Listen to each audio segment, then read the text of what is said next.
good morning. Welcome back to Ascending with Ashley. I'm Ashley. I know my lighting sucks, and so I want to thank you if you stay for readings. Even if, what was that? Even if the lighting sucks. The dogs have the zoomies. So anyway, good morning. Tiny has been waking up alongside me at like 6 all week, and that's like my mom time is in the morning. So I was able to successfully sneak out this morning.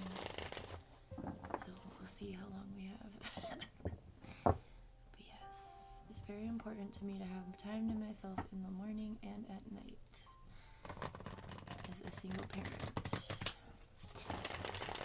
Okay.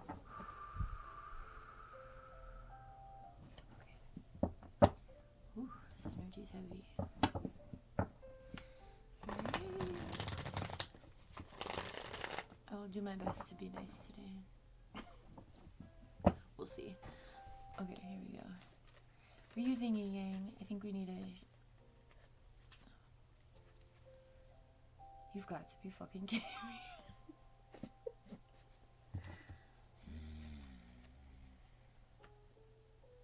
Okay. Okay. Thank God. Again, we have the masculine energy coming out with present, abundant, and gratitude. I've recently disconnected from every single masculine in my life because I think they're all a bunch of idiots. So in the physical realm, I'm doing my best to stay away from all of them. So I'm glad to see that the masculine is finally getting into some gratitude energy. It's been a long time coming. We have separation longing coming out.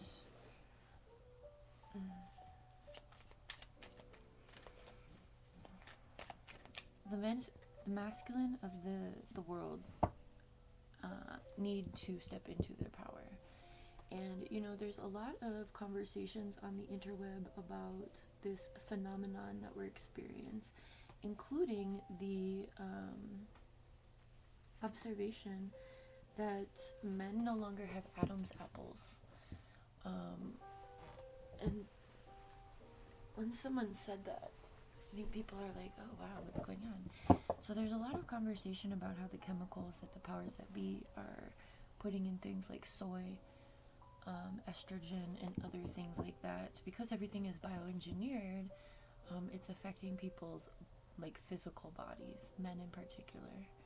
I mean, women already have, we already have like a fuck ton of health problems, you know, regarding our wombs because of the same issue. But in regards to actual masculinity, people are noticing that even bodies are different, right? And even those masculine bodies who do have muscles, a lot of that stuff is paired with, you know, creatine or steroids or some sort of unnatural product that supports muscle growth. I drink protein, but I drink like organic, but I think a lot of that is just labeling. I think everything is bioengineered. And the truth is that under, oh my god, my throat chakra, under the current administration, the FDA, I think has been either completely unfunded, or they've been, I don't know. Either way, there's a lot of conversation about that. So masculine energy doesn't necessarily need to be about masculine bodies, but I think that factor is another important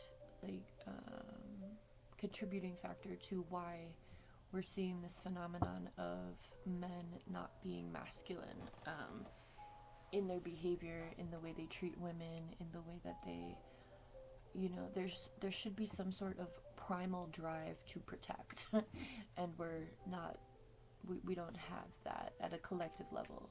You know, some cultures do. You know, I'm thinking of Palestine in particular. Look at the way that the men are showing up in Palestine, and I think a lot of that has to do with cultural and religious values. So we have assistance from the spirit guides, which is great, coming out.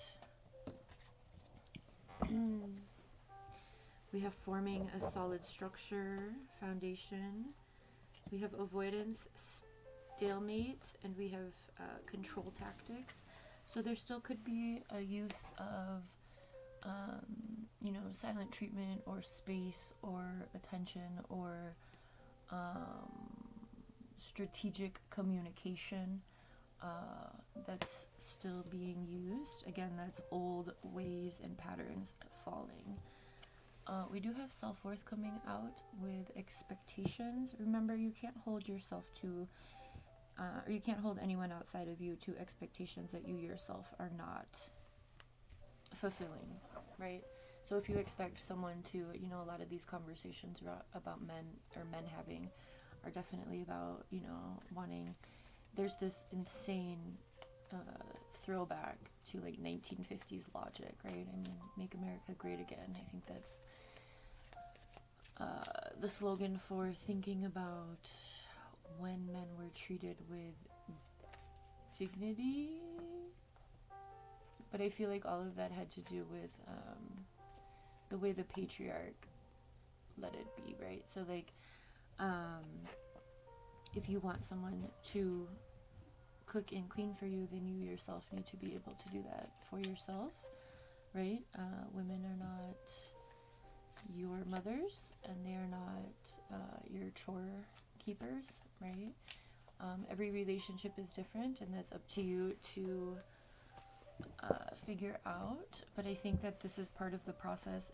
If men are coming into consciousness, these are some of the layers that they're having to shed, right? With this facade and beliefs, there are definitely warped societal expectations of men and women, right? And under this administration here in the United States, as you know, it's definitely moving backwards, right? We have fear and doubts, or no, lack and doubts, my bad. Again, that lack mentality, victim mentality, again, could have a lot to do with certain substances that are being taken or added into their food. Okay, we have wish fulfillment coming out. I think that, every one of us as humans have this like idea of us when we're little, of what we want to do, what we want to be, the people that inspire us, right? And as we grow up, it's our responsibility to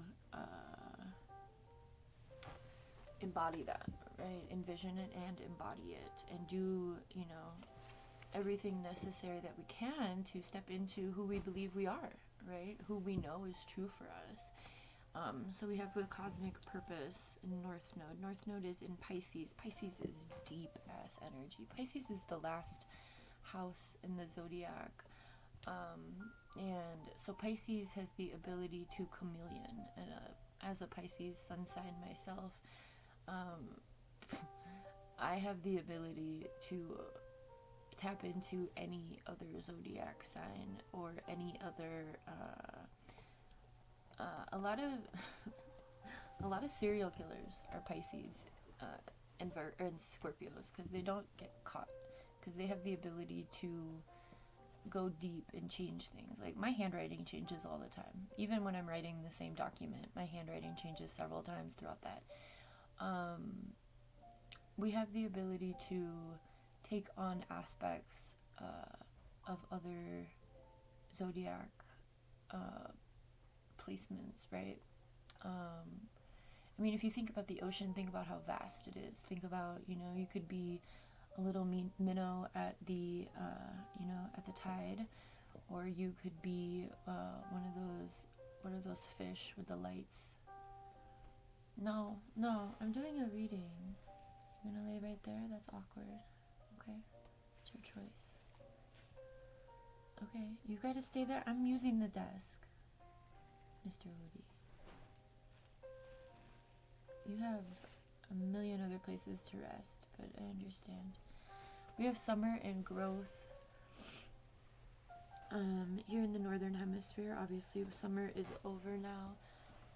So don't take that literally. Take it as a season of growth for you. Think about where you want to grow. I think winter is a really good time to do that. Fall and winter. We're supposed to be slowing down and tapping into, allowing ourselves to follow nature's lead. Under capitalism, obviously, that's not a normal practice. Normal. I don't, that's too many. Alright, one at a time, please, so I can actually get the message across.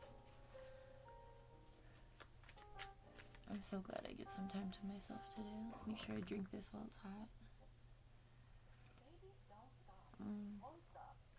So good.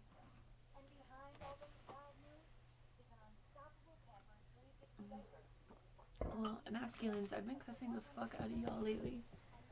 So this is good to see. And remember, we all have masculine energy within us. That's the doing. I was very much in my masculine energy this week, getting things ready for the art thing. I'm actually glad I got to do like a test run setup and then takedown. Takedown took like 20 minutes. Setup took like a couple hours because I wanted everything to be perfect. And I think there was a message in there that I was thinking about as I was reflecting.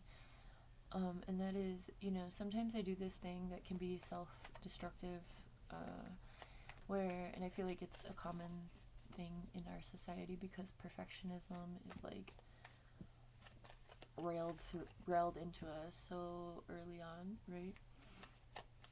We're afraid to make mistakes. But I think what I was thinking about was, I have this idea in my head of how things are going to happen and how they're going to work. But nobody else is in my head. So if it doesn't look exactly like that, that doesn't mean that I failed. It doesn't mean that anything went wrong. And no one else is going to know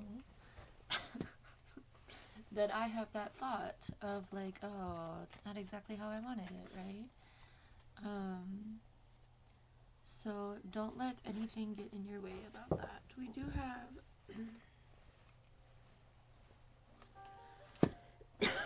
we have a renewal spark. So like this, oh, we have breakthrough at the bottom of the deck. Ooh, we have divine intervention and transformation. I don't usually take them from the bottom of the deck, but we have this renewal spark coming out after growth. So that growth that you're going to practice, that stepping into who it is that you believe you are, who you've always seen yourself as, the ideas. And like I just said, the reason I shared that story is because maybe you're not where you are, or maybe you're not where you want to be, but you're definitely not where you used to be, right? And that's life, okay? We're still alive. We're never going to reach this final destination until we die. There's always going to be, once we get to a certain level, then it's like a ladder, once you get to a certain level, then you're going to want to go higher. You're going to want to do something else, or you might want to go this way or this way, or get this skill or this skill. I'm a master of none, jack of all trades kind of person. Every time I want to learn something, I do. I'm like, I can do that, right? People call it a toxic trait, on social media. It's like, oh, my toxic trait is believing I can do that. My toxic trait that I don't think is toxic is if I have interest in something or I think I can do it, I try it. And if I suck at it, I try it again. And if I really fucking suck at it, I add it to the supplies in the Artmobile and I let other people do it, right? But either way, okay? Again, with the confusion, illusions, and the rose-colored glasses, I'm going to put this with the facade and beliefs. A lot of this process is, decolonizing. We're decolonizing from what this society has taught us, told us about ourselves, told us that we had to be. Because remember, this is also about healing and decolonizing and integrating our shadow, right? Acknowledging our harm that we've done and the harm that's been done unto us, and allowing it to, be a chapter in our story, not the whole fucking book, not the reason that we conduct ourselves the way we do, right? It's either way, we always get to make a decision if we're going to be a victim in a certain situation or if we're going to allow ourselves to grow through it, right? we have Pluto transformation. Okay, that's the process that we're in. Again, the ticket here is to stay abundant, stay present in great gratitude. And on Thursday night, the day before the launch, I wrote on my whiteboard in the kitchen, because I had been like frazzled all week trying to get everything done. You know, if you watched any of my week baking and makeup, I'm like, there, I'm doing this and this and this. And now it's all done, and I'm like chilling, you know. Next week it's gonna be easier because I already know where everything's gonna be. It's like the brain space was. That's the thing, is it's the praxis, the action, right? If something's taking up so much space in your brain, put action to it, do something about it, right?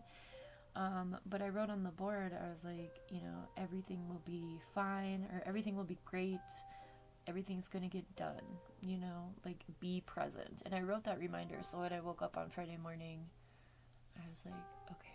Or maybe it was Thursday, maybe I wrote that on Wednesday, I don't know, either way. But it was, what was that? They just took a screenshot of me.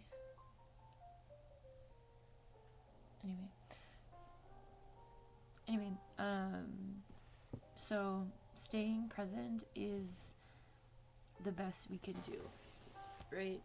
Anytime you feel yourself escaping into any of these negative aspects, call on your spirit guides or whatever it is you believe in, because they are here. I don't know if I showed you that card. And ask for their guidance, ask for their support, their protection, their love, to get you through whatever it is, right? Transformation is not an easy process. And I think that's part of the process too, is recognizing it's not easy. Like, there's a lot of work that has to go into you not being a douche anymore, right? And a servant of the system. We have epiphany, breakthrough, and divine intervention, and fate here, and detour. So as you are present, things may be shifting. What? Why are you looking at me like that, Lucy?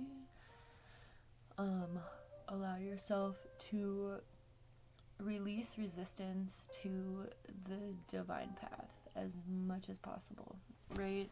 Whatever that looks like for you at any given time. Okay. Alright, masculines, you guys are getting your head out of your ass. I can be nice again. Some of you have gone balls to the walls the other direction, as we're seeing.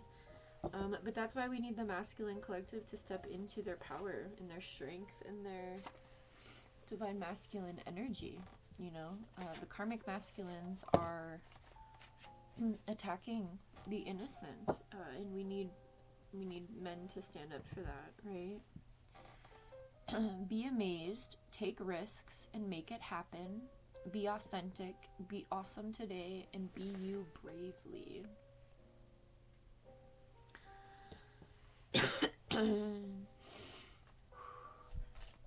If you have a truth that you haven't spoken, try to do some writing about it, at least, in the very least, to allow yourself to, because that's it. There's like some stuck energy around the throat chakra, and so allow yourself to do some writing, in the very least. If you're not ready to speak it, write it out so that the energy can move. Also, do some physical exercises, or like lymph node drainage, where you can like hold your hand and like drain your lymph nodes and stuff, or like face massages.